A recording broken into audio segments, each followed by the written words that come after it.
आज से तकरीबन 80-90 साल पहले आपके लाहौर में एक शख्स पैदा हुआ। उसका नाम था गुलाम अहमद परवेज़। गुलाम अहमद परवेज़ बरे सगीर में उसने ये तहरीक जारी की कि हस्बुना किताबुल्लाह, हमें अल्लाह की किताब काफ़ी है, हदीस की ज़रूरत नहीं है। नऊज़ बिल्लाह मिन ज़ालिक उसका नुक्ता नज़र ये था कि नबी की हैसियत एक पोस्टमैन से, एक डाकिये से ज़्यादा की नहीं है।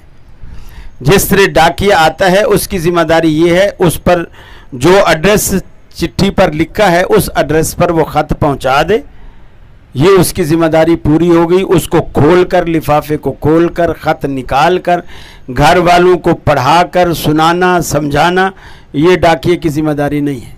ये तो ठीक है कि डाकिये की ये ज़िम्मेदारी नहीं है, इतनी बात तो दुरुस्त है, लेकिन रसूलुल्लाह की हैसियत डाकिये की नहीं है, ये बात 100% गलत है उसकी।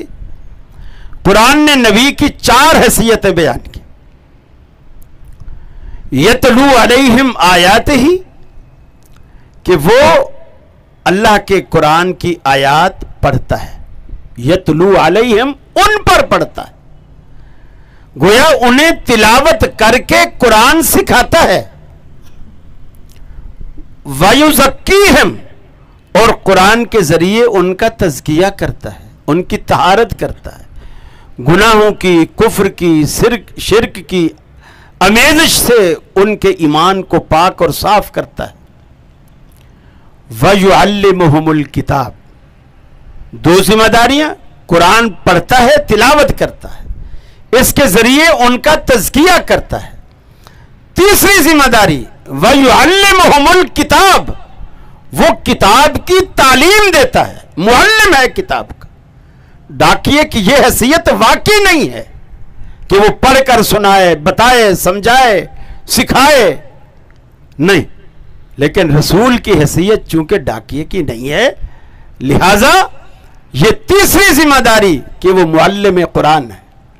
और चौथी जिम्मेदारी वल हिकमा, अल्लाह के रसूल ने यह भी दुनिया को फरमाया, आपने फरमाया अला इन्नमा ऊतीतुल कुरान व मिसलहु माहु, खबरदार अल्लाह ताला ने मुझे कुरान दिया है और कुरान जैसी एक और चीज उसके साथ दी है। वो क्या है? वल हिकमा, वो हिकमत है।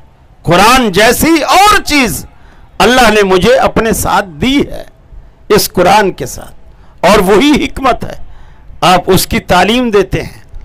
तो ये नबी की एक हैसियत है। और आपकी नबूवत ने आकर आपसे पहले जितनी नबूवतें थी सबको मनसूख किया, और आपकी किताब कुरान पाक ने आकर आपसे पहले जितनी किताबें थी सबको मनसूख किया।